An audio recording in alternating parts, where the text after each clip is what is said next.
comfortable living feeble. All over the world, we about to go. Truth is coming out this. So we finna get it in, man. Let's get to that first topic, man. Let's get straight to it. Yesterday, no, was it Friday? Friday, I think. One of the most influential athletes in American sports passed away. Yep. So we're gonna educate some of y'all who may not know. And he's actually a brother that stood up for his own people. Unlike a lot of athletes today, he actually cared about his people and was willing to put his name and legacy on the line when it mattered.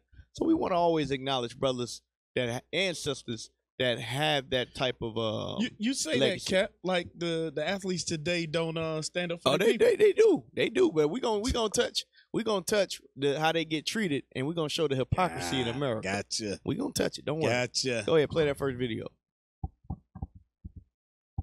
The death of NFL legend, Hall of Famer, and civil rights activist Jim Brown. The 87-year-old's wife announced he passed away peacefully in his home in Hollywood Hills last night.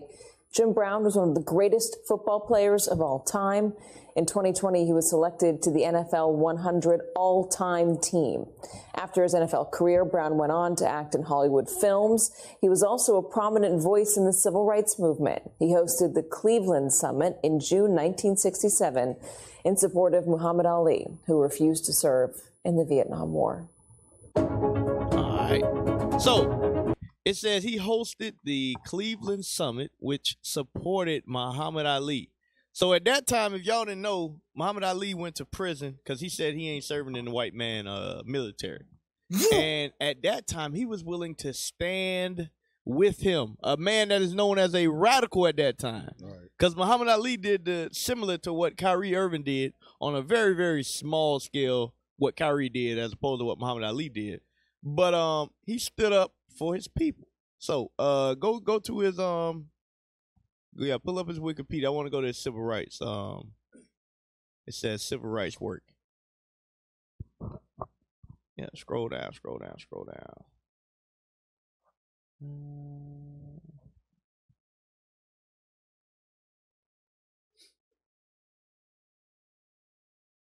Keep going. All right, there you go. Civil rights work. Yep. Let's read that. Civil rights work. Brown was one of the few athletes to speak out on racial issues in the 1950s as the civil rights movement was growing. So during this time period, a lot of our brothers and sisters had a decision to make that had money and fame, just like today. And he was actually one of them that was willing to do it. It says he was one of the few to speak out on the racial issues in the 1950s. Now, y'all got to understand, this was a different time period. It wasn't no social media to highlight all the atrocities that was happening to us. It wasn't no smartphones, camera phones. They had sundown time. All this stuff was live in effect. People was coming up missing, and he was willing to put his life on the line to stand up for his people. Go to Psalms 94 real quick. Yeah, Psalm 94 and 16, right? Who will stand up for me? Yeah, give me that. Because this brother had a special spirit to be able to do that. Just like we say when we speak about Martin Luther King, you know, even though his doctrine wasn't all the way correct, they had the spirit to be willing to stand up to the oppression that was going on. And that's always honorable. And we're going to always honor those individuals that did that. Go ahead. The book of Psalms, chapter 94, verse 16. Hey, and on that note, these brothers, because some people they say he was a coon, he was that. These brothers were willing to put their life on the line, while some people were scared to put fringes on to go to work. So don't be in the comments chatting about he wasn't an Israelite, he didn't keep the command. We get that, but he stood for with the understanding that he had. He was willing to put it on the line. Go ahead, read that. Yes, sir. Psalms 94 and verse 16. Who will rise up for me against the evildoers? Or who will stand up for me against the workers of iniquity? So it says, who will rise up for me against the evildoers? He was one of those people that was willing to stand up to the atrocities and the things that were happening to our people and say, hey, this ain't right. We need to stand with our brother. He believed in solidarity. Black people had a sense of unity at that time. Go ahead, read it again from the top. Yes, sir. Who will rise up for me against the evildoers? Or who will stand up for me against the workers of iniquity? No, I wanted the Oh, excuse me. You good? My apologies. So to say that's what it say. He was one of the most prominent African American athletes to engage in civil rights activism, and he called on other African American athletes to become involved in similar initiatives off the field. So not only did he stand up himself, he got other athletes to do the same thing. Go ahead. In 1967, Brown, alongside Bill Russell, Kareem Abdul-Jabbar, and Carl Stokes, were all members of the Cleveland Summit, a meeting with Muhammad Ali held with the intention of convincing the four to rally behind and recruit others to help Ali's cause of civil rights in the United States. Mm-hmm. Because Ali was Pariah. Pariah Mm-hmm. in American society at the time because of his opposition to the Vietnam War and refusal to enter the draft, his boxing license had been revoked, and he faced up to 5 years in prison. For Brown and the other participants to stand with Ali in support of him and his position consequently put their reputations and their careers at risk. Now this is showing you they were willing to put everything on the line for their own people. The Cleveland Summit was later called a significant turning point for the role of the athlete in society. So how you see LeBron try to speak out on events, how you see Kyrie speak out certain things, a lot of athletes, he was one of the first ones to do that. All right, go ahead.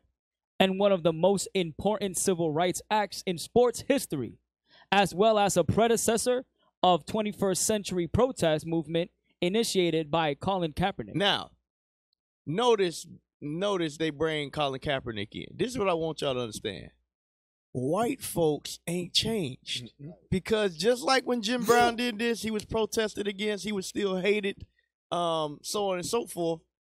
When people stand up today and they do the same thing that Jim Brown did, they do the same thing that Bill Russell, they do the same thing that Muhammad Ali did, they get ostracized, they get blackballed, and they get canceled ultimately. So the question is, why do they praise these individuals when they're dead or 50 years later? Meanwhile, when people do it today in current time, they're not recognized or honored for what they do. Newsflash, Colin Kaepernick still ain't got to throw a pigskin a day since he been let out the league. He ain't got back yet. Damn. Hey. Showing you this country is hypocrites. You got some cap? Yeah. Pull up that last video. I want to bring out a little known fact about Jim Brown, and then a couple of scriptures based on, what was said in the comments. Because a lot of times what our people will do is they try to base our brothers and sisters that were pioneers in certain ways or trailblazers in certain ways based on the understanding we have now. Right. And you can't do that. Yep. Play that first. Just about 30 seconds. You don't have to play the whole video. A lot of people didn't know. Hold on a second. A lot of people didn't know Jim Brown didn't just play football. Right. Okay. Play that. Created by Native Americans. It was their culture. We adopted it and gave it the respect that it deserved.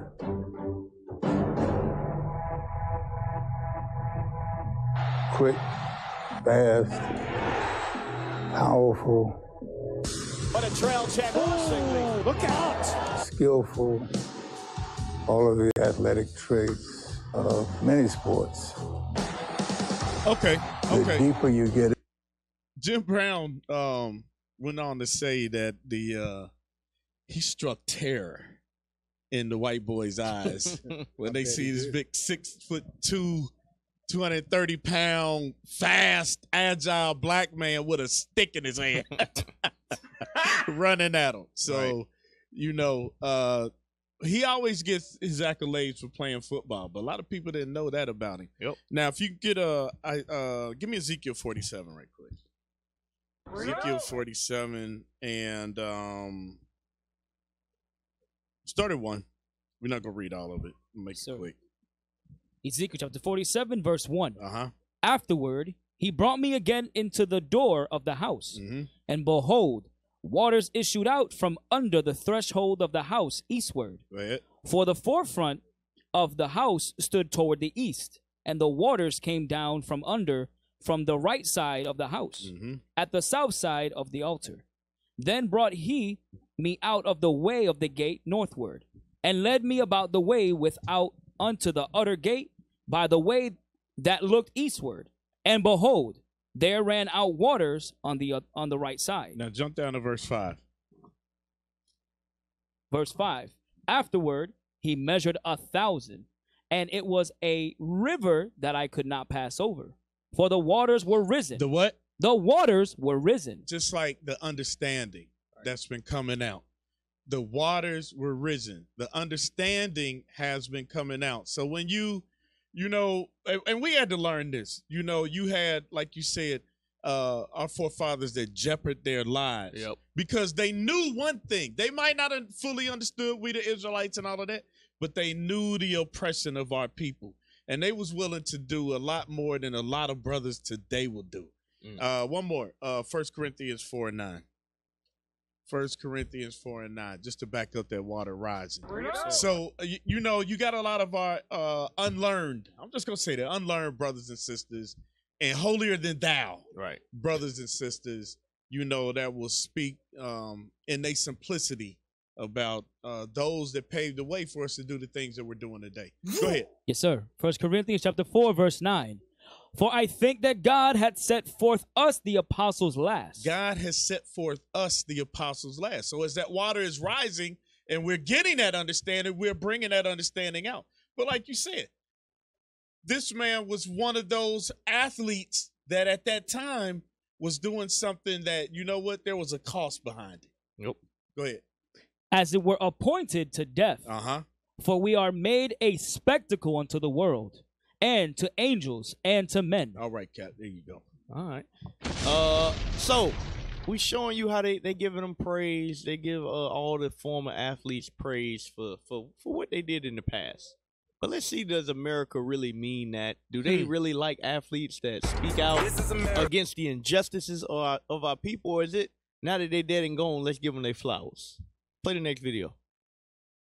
After posting a link to an anti-Semitic film on social media, the NBA star responded overnight. TJ Holmes has the details. Good morning, TJ. Good morning, George. And look, folks, consensus, one of the most talented, best players in the NBA, also one of the highest paid, and as of late, one of the most controversial. Remember, he wouldn't get a COVID vaccine last year, so he couldn't play in his team. So he stood up against the COVID vaccination. That was something that a lot of people didn't want to do. Right. They got forced into it, but he said, you know what? Hey, I ain't going for that. He also said, I ain't worshiping the white man Thanksgiving. Yep. He got plastered for that. He also said, hey, we the real Jews. And he got murdered. He got publicly lynched for saying that. And is anybody going to give him roses or flowers and say that he had a different mindset than everybody else and he was pushing for his own people? And all? No, that ain't what happens. Go ahead. Like, you have something? Yeah, like I just noticed, like as we was watching the video of Jim Brown back then, we praise men for standing up for our people like that. But when you look at now in today's society, they will pay our people to go and scold our brothers. Like when you look at the Breakfast Club and ESPN, like with what's his name, Shaq and Charles Barkley, they make our brothers look stupid. What's his name? The one that's going bald. Damn, I can't think his name.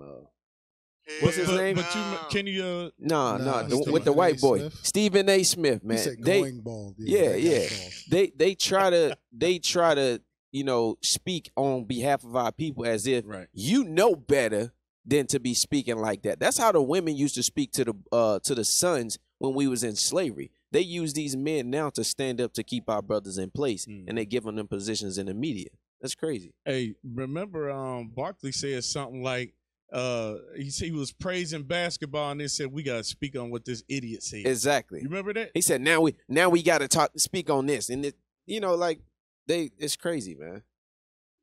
But yet they out here, Shaq humping Kevin Hart on videos, laughing about it. You know what I'm saying? They out here, you know, nobody talking about these 6'5" NFL players' sons who walking around with fingernail polish. No, that ain't important. But you want to talk about a brother who want to stand up for our people. Hey, I'm glad you said that though, because keep the same energy. When that football player, that Edomite football player, beat the hell out of the black sister, Barkley didn't say you know what I'm saying? Nothing. Nope. You mean that happened? That happened. That got swept under the rug. Barkley didn't say his tail. nothing. Yeah. I didn't see Shaq pop up and pop and lock and say, "This is wrong. Don't do that, fella." Right. I ain't see none of that. But Stephen A. ain't say nothing. Nothing. And on top of it, Amalek, the NBA commissioner, turned around and apologized to Kyrie Irving, and Shaq and them didn't apologize. Right. No. They said that he didn't say nothing anti-Semitic. Yep. And Shaq and them never said, "You know what? My bad. We didn't examine the matter." Nope, they ain't gonna do that. Come on now, they ain't gonna do that. Go ahead, press play. Come on, man. Home games here in New York. Some don't think he should be playing right now. He didn't play any of the home games last year, that first year of COVID. He forfeited about $10 million because he said, I'm not going to be a poster child for the rest of my people. I ain't going to sell my people short. Give me that in Maccabees, yep. Because a lot of people talk about it. He literally did not take a check for 40, 30-some odd games. He did not play in New York that whole year when COVID was going on. When you don't know what your career going to be at, you don't know. He didn't do it. He didn't fold because he didn't feel comfortable with the vaccine. As we see now you ain't got to get it no more. It's whatever. Showing you there was something behind that. To the point. Yep. Verse 23. It says, but he began to consider discreetly, and as became his age and the excellency of his ancient You see years. that? As it became his age and excellent. Give me, start at verse 18. I'm sorry. Start at verse 18. Verse 18. 2 Maccabees 6 and 18. 2 Maccabees chapter 6 and verse 18. Eleazar, one of the principal scribes, an aged man. Kyrie Irving in the NBA, he's been in 12 years. He's actually the Players Association president. Damn. He's the president of the Players Association. So he has a lot of pull in NBA circles. Damn. He has his own movie, Uncle Drew. He has a lot of pull in the media. Read. And of a well-favored countenance, was constrained to open his mouth and to eat swine's flesh. They wanted to make this man eat swine's flesh, just like they wanted Kyrie to take the shot. Yep. They wanted him to clean up what he said about being an Israelite. Read. But he, choosing rather to die gloriously than to live stained with such an abomination, spit it forth and came of his own accord to the torment. Right. That's what they physically did that. But Kyrie, Jim Brown, all these individuals, Malcolm X, all of them did not succumb to the pressure the same way this brother did. All of them got that same spirit, going back to what Cap brought out. The understanding it wasn't to that level yet. All right, read. As it behooved them to come, that are resolute to stand out against such things, as are not lawful for the love of life to be tasted. But they that had the charge of that wicked feast, for the old acquaintance they had with the man, taking him aside, besought him to bring flesh of his own provision. So they said, hey, listen, we'll bring you some turkey, but we're going to tell everybody else that it's pork. We just need you to do it. You didn't think they didn't do that for the ball players? How none of them got sick and passed out? They did the same thing for them. Hey, look, I know you don't believe in it. Look, we'll give you a fake vaccine. Just tell everybody that you took it, and you'll be fine. And a lot of them took it. He said, nah, I ain't even doing that. Go ahead. Such as was lawful for him to use, and make it as if he did eat of the flesh taken from the sacrifice commanded by the king. So you think they ain't doing that to our brothers and sisters today? You don't think they prop them up to do certain things to influence the masses of our people? Absolutely they do. Absolutely. Read. That in so doing, he might be delivered from death, and for the old friendship with them find favor. But he began to consider discreetly, and as became his age, and the excellency of his ancient years, and the honor of his gray head, whereunto he was come, and his most honest education from a child, or rather the holy law, made and given by God. Therefore he answered accordingly, and willed them straightways to send him to the grave. So he said, hey, I'd rather die. Death before dishonor. That's what you're reading right here. That was the spirit in the mindset of our forefathers. And you read about it with Mattathias earlier. So it's the same spirit, but guess what? Just like back in the day, America is hypocritical towards that, because once you die, they give you your flowers. But while you're alive, they ain't rewarding nobody. I guarantee you, years from now, they'll try to reward Kyrie for what he did and how he stood. Oh no. Yeah, you remember to this day. I can't remember the brother's name. Forgive me right now, but in history, in one of the world wars, where he saved so many Edomites, he was injured on the beach. Yeah. And he was pulling them out the damn water to safety. And then 100 years after he dead, they honor him. Yeah, it was like 2 years ago they finally honored him. Right. We even know nothing about it. Right. Yep. If anybody remember his name, hey, type it in the chat. But yeah, he's saving them. He's saving them, and at that time, because you can read in the history books, they didn't respect us in war. Right. Nah. Right. So, Nope. All right, go back to the let's play on the video. So we showing y'all the hypocrisy of America right now. Go ahead. The scriptures say, where there is no vision, the people perish. Shalom, Israel. This is Bishop Nathaniel. I want you to know that you can view all our Sabbath classes live on IUIC TV. That's right, I said on IUIC TV. Do you know history? I'm going to show you and prove to you that the Israelites are black, were always black. That's no time, just move up your body. Don't get loose and groove on the body. Bruise, wine. Put on the armor, the procedure complete. Me nah go back, nah retreat. All traitors, every Jezebel must get delete. Me no sleep on a demon, me keep a full clip. Conspire me downfall, cause them want see me slip. Stay close to the real ones, we seal off and legit. Cause I gotta use them to keep your soul from the pit. This a war life, I swear the damn thing.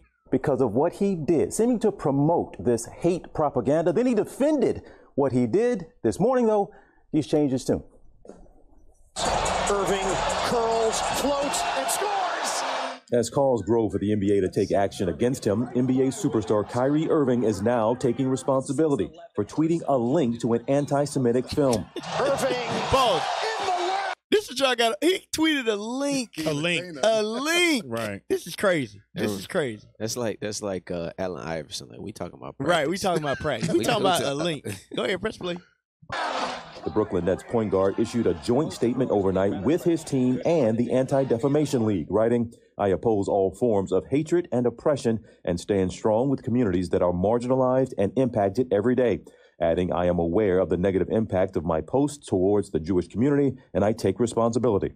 Kyrie and the club made a real commitment. Together they're donating $1 million to fund anti-Semitism education. We're going to use those resources at ADL to develop programming to tackle the very kind of ignorance that contributes to anti-Semitism and hate.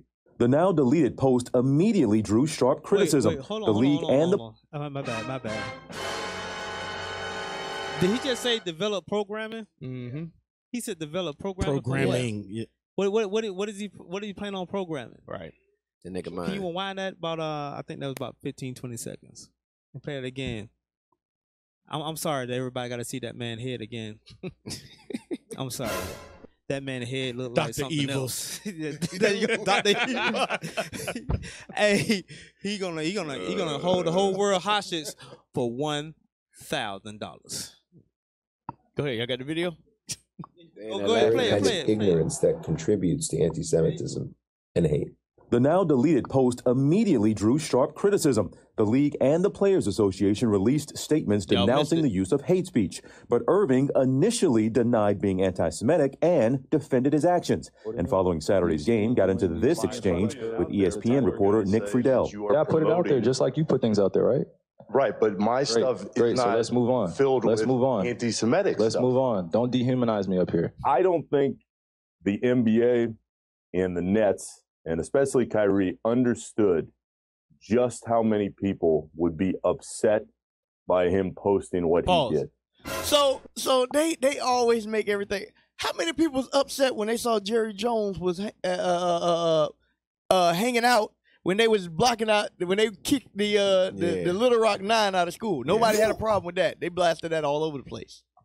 Do y'all think how upset it makes us to when we got to learn about slavery every year? When y'all make our children play slaves in school? Blackface. Right. Y'all don't have a problem with that. But if somebody share a link, God forbid, it may offend the Jewish community.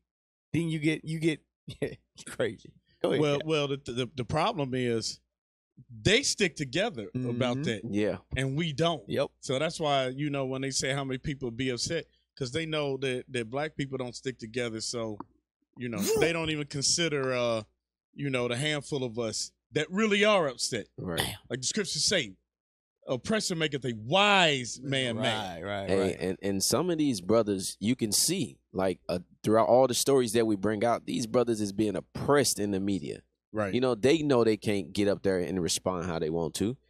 Kyrie, even in his the message that he wrote, his little response to Jonathan Greenblatt and the Jewish community, he was real professional with what he said, but you can tell in his language he was pissed off, and he still kind of said what he felt. It's crazy. Go ahead, Prince Blake.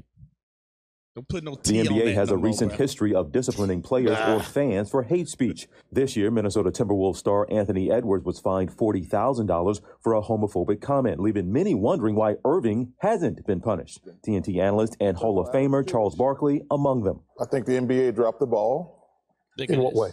I think he should have been suspended. Fans are speaking out as well. During Monday's game against the Pacers, a group sitting courtside was seen wearing Fight Anti-Semitism shirts. This is much bigger than fighting anti-Semitism. It's a macro message that the world is now seeing, that maybe we should reevaluate and think maybe before we speak. Now, Kyrie Irving and the team separately have agreed to donate $500,000 each to several organizations. Now, I mentioned Anthony Edwards, who had been suspended there. Another player, Myers Leonard of the Miami Heat, suspended last year for using an anti-Semitic slur while he was playing a video game on live stream, and he was fined $50,000 and suspended for a week. So some people questioning why Kyrie hasn't been suspended. And you all, this is important to note. The Anti-Defamation League has been keeping track of this for almost 5 decades. Last year, 34% increase in anti-Semitic incidents in this country. That is a record since they have been keeping track. So Kyrie has millions of followers, so this is important to why these types of messages do have some kind of impact that we're seeing in a society. Good point there, TJ. All right. Thank you, TJ. Thank you. So notice who they use. Right. Notice who they Thank use you. to dish that Yeah. message. Bring it out. Bring it out, keep Cap. in mind, the ADL, they ain't did no research on black crimes. Right. They ain't keep no numbers on that. I just want to make sure y'all know that. Rasheem Carter, they still ain't sent a dime to his family to help with nothing. Hey, Bring it out. where are these guys? Where's the call? When they gonna sit down with Bishop Right. and prove any of this stuff Right. that they say? Right. They ain't gonna do that. Hey, you brought up Rasheem Carter. The dude that killed Jordan Neely got $2 million raised. You know what's crazy, officer, that you said that? We was talking about it Sabbath. Nobody even cares about this stuff. No. We bring it up on Lions Den. We go out to the streets. We talk to the people. Right. And we brought it out last week in Mississippi, in Taylorsville, right down the street at the gas station. The brother didn't even know that happened to him. Right. So, down the block. Yeah. So this stuff is on the news every single day, and our people just so damn sleep they don't care. I'm gonna say this: we assume it's on the news that they see. Yeah, we assume it. See, like when Cap was bringing out about the waters rising, right? So we know how to research on what is evil, so it doesn't pass by us. Regular Jake don't understand that because you're right. We talk to, how much people we talk to at camp about it, and they legitimately was like, they know what he's talking about. Right. One sister, was like, oh yeah, I kind of heard about that.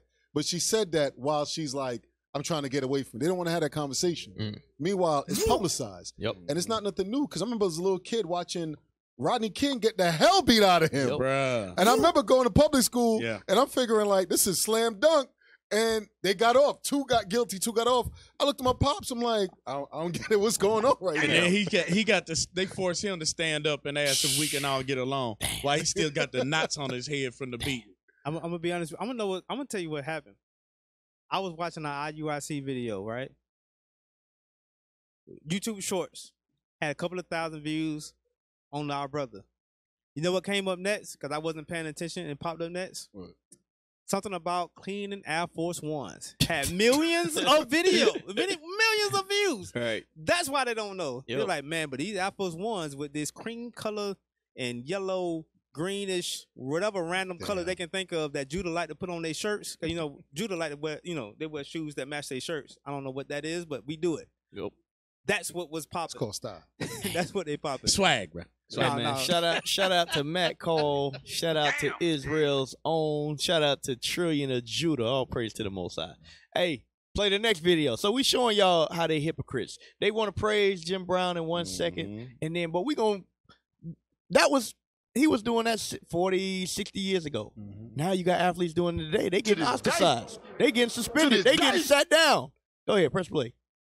Banner, this is a Jump Doc alert. Ding, ding, ding, ding, ding, ding. NBA superstar LeBron James is talking politics again.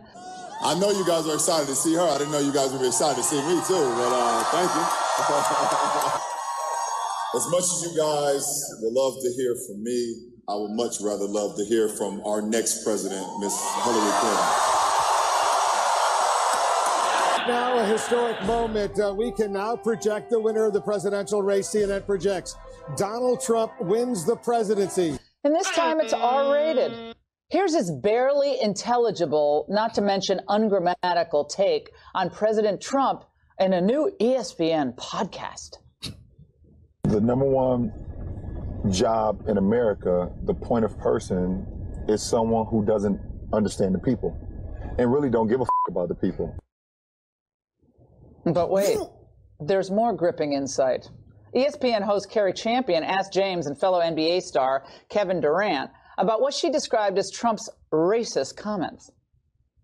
I feel like our team as a country is not ran by a great coach. It's not even a surprise when he says something.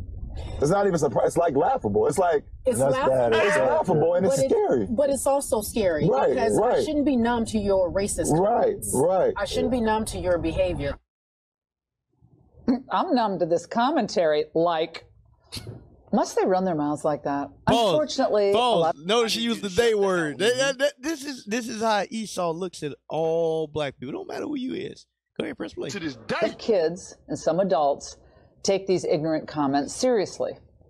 Look, there might be a cautionary lesson in LeBron for kids. This is what happens when you attempt to leave high school a year early to join the NBA. And it's always unwise to seek political advice from someone who gets paid $100 million a year to bounce a ball. Oh, and LeBron and That's Kevin, jealousy speaking. You're great players, but no one voted for you. Millions elected Trump to be their coach. So keep the political commentary to yourself, or as someone once said, shut up and dribble. All right. So when you just share your opinion, right? If you're a black man and you share your opinion, now meanwhile, I bet you if something happened to Trump, they'll be saying where are the athletes at to speak on the behalf, why they being quiet, such and such. But if you don't agree with their opinion, then you get ostracized. Right. You get what they call it, railroaded. Yep. Hey, Cap. Yeah. You can grab a script real Yeah, quick? yeah, please. Go to Exodus 5, because this is what she remind me of. You got people, and albeit maybe athletes, speaking up, right, for the betterment of their own nation, right? Right. Exodus 5, and read verse 1, you're going to jump to verse 9. Yes, sir. Exodus chapter 5 and verse 1. And afterward Moses and Aaron went in and told Pharaoh, Thus saith the Lord God of Israel, Let my people go, that they may hold a feast unto me in the wilderness. Right. So Moses and Aaron, they went for the betterment of their people. Moses coming from somebody that's coming from a rich household, right? Having money, right? Ultimately, what was Pharaoh's response? Jump to verse 9. Verse 9. Let their more work be laid upon the men. He said, shut up and dribble. That's what he told Moses. Shut up and dribble. Read. That they may labor therein. Uh-huh. And let them not regard vain words. Same spirit. Yep. It's the same spirit. He talking about you seeking opinion from these people. They don't know. They don't know what they're talking about. Hello, LeBron might be a billionaire, but correct me if I'm wrong. He had niggas spray painted on his doorstep. Yep. He grew up in Cleveland, impoverished, without a father. Yep. I might think the young man may understand oppression when he sees it. He get it. Hey, that's a heavy precept. Let's go to the next one.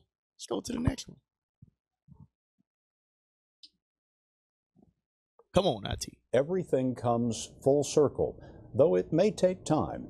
Margaret Brennan reports on an extraordinary finish today at the White House. It was a stand that shocked the world. American sprinters Tommy Smith and John Carlos raising their black-gloved fists in protest at the 1968 Olympics in Mexico City. Smith said the moment was overwhelming. When you were raising your fist, what was going through your mind? Get me off of the stand. The national anthem is exactly 1 minute and 30 seconds long, but it seemed like an hour. That protest against racial inequality got them ejected from the games and banished. Damn. So what they did, that's honored today. Go back 2-3 seconds. I want y'all to hear that again. Listen to what happened to them. Go ahead, press play. Got them ejected from the games and banished from the Olympic community for decades. Olympics for decades. Now, when people do that today, what happens? The same thing happens. When Kaepernick took a knee, kicked out the league. To this day. When Kyrie spoke up, fine. 9 games, couldn't play. So what has changed about these people? Nothing. Absolutely nothing. Don't believe the lies. Go ahead, press play. Yes, we were hated. We were vilified. But I do think because we were hated and vilified, that showed you that there was something that needed changing. Welcome to the White House. Today, nearly 50 years later, the Olympic medalists were welcomed back into the fold by President Obama. We're honored to have here the legendary Tommy Smith and John Carlos here today. Their powerful silent protest in the 1968 games was controversial, but it woke folks up and created greater opportunity for those that followed. Hold on. I feel great. Did it really, though? Did it really when Kaepernick basically raised his fist by taking a knee? Right. He got the same treatment. So this white man ain't changed. Go ahead, press play. We're going to get the scriptures when we I get sat done. up there and just ate it all up. Now a new generation of athletes has picked up the baton from Smith, led by NFL quarterback Colin Kaepernick, who kneels during the national anthem to protest police violence against African Americans. Smith supports activist athletes and said their peaceful actions take courage. When you do something and you really believe in it, you really don't think about the cost. You just do it. And these silent gestures are meant to speak volumes. Margaret Brennan, CBS News, Washington. So, notice the same thing happens over and over and over again. Go ahead, Cap. You got some scripts? Bring them out, Cap. To this day. Hey, he said that national anthem seemed like it was an hour. Mm-hmm. Right? 1 minute and 37 seconds. Hey, get Daniel 3 right quick. Just gonna jump through it. But ain't nothing changed because you know with Esau, they don't want you disrespecting the national anthem. Right. Right. That's and to show you that this is not a new spirit. Daniel 3 started 8. Yes, sir. The book of Daniel, chapter 3 and verse 8. Wherefore at that time certain Chaldeans came near and accused the Jews. Mm-hmm. See what they accused them of. Go ahead. They spake and said to the king Nebuchadnezzar, O king, live forever. Thou, O king, has made a decree. Has made what? A decree. That every man that shall hear the sound of the cornet, flute, harp, sackbut, psaltery, and dulcimer, and all kinds of music shall fall down and worship the golden image. So just as it was then, that's why the Bible says things written aforetime, written for our learning. Same is today. For sake of time, jump over to verse 20. Because just like when our forefathers didn't honor the, matter of fact, before you read that, just read verse 16 and 17 and jump down to 20. Yes, sir. Verse 17 and 18, I'm sorry. Yes, sir. Verse 17.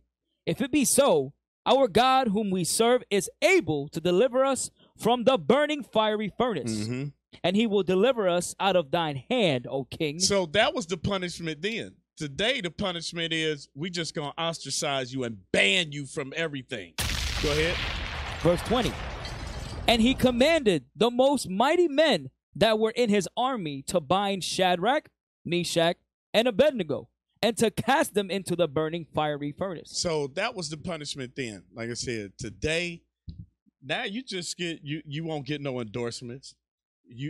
At that time, they got banned from the Olympic village and from all Olympic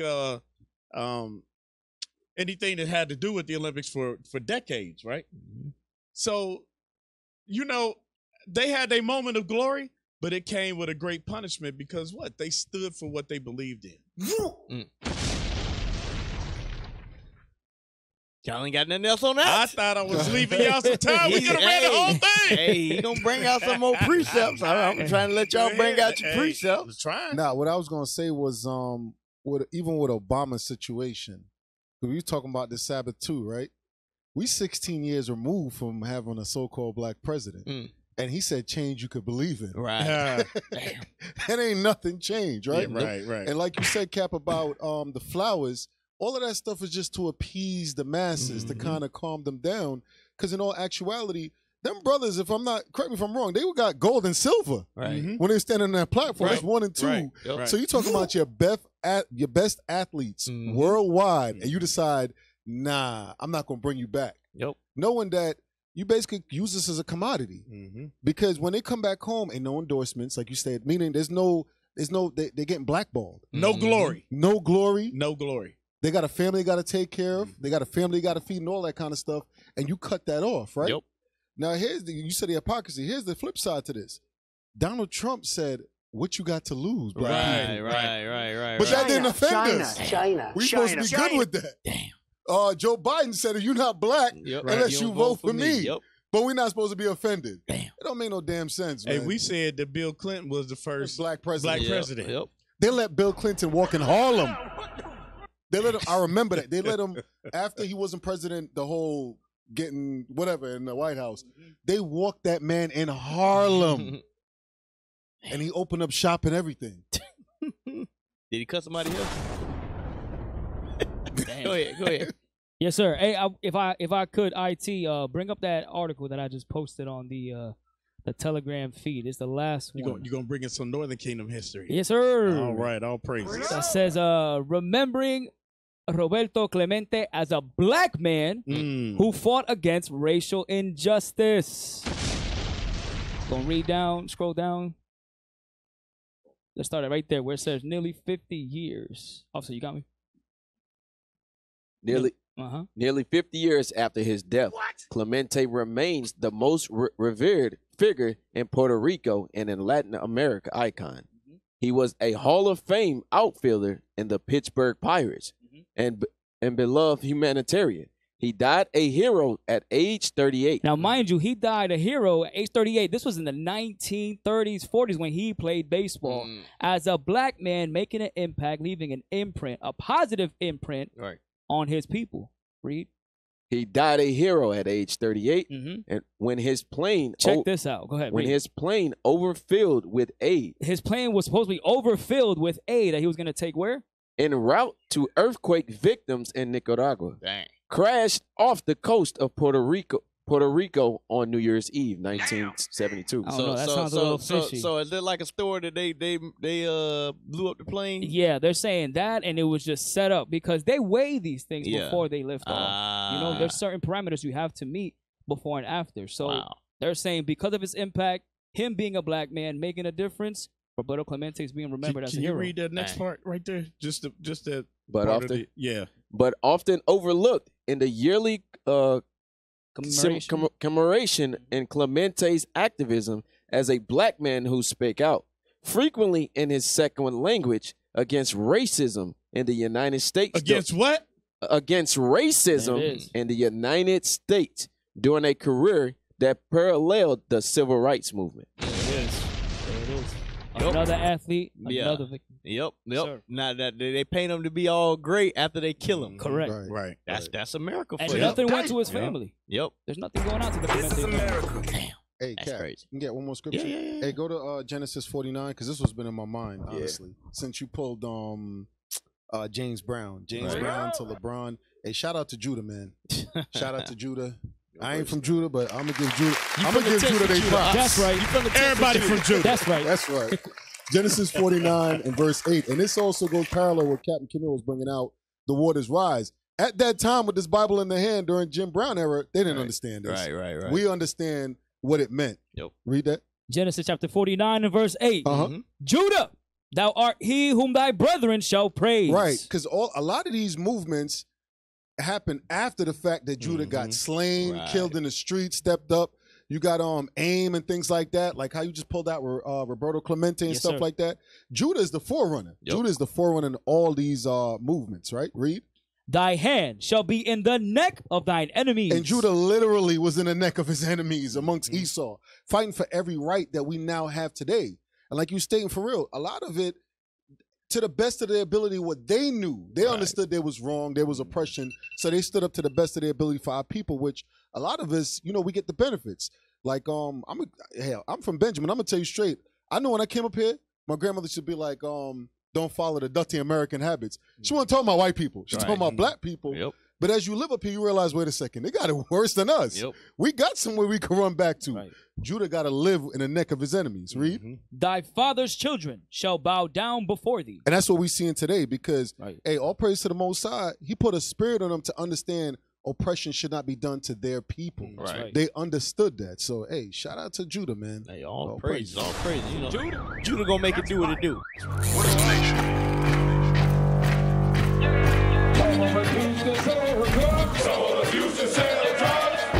Nation is men leading by example.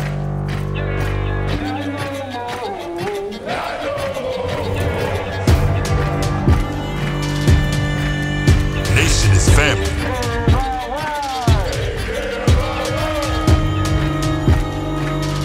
Nation is community.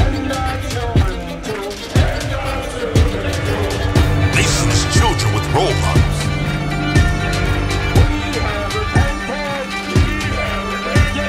Nation is unity.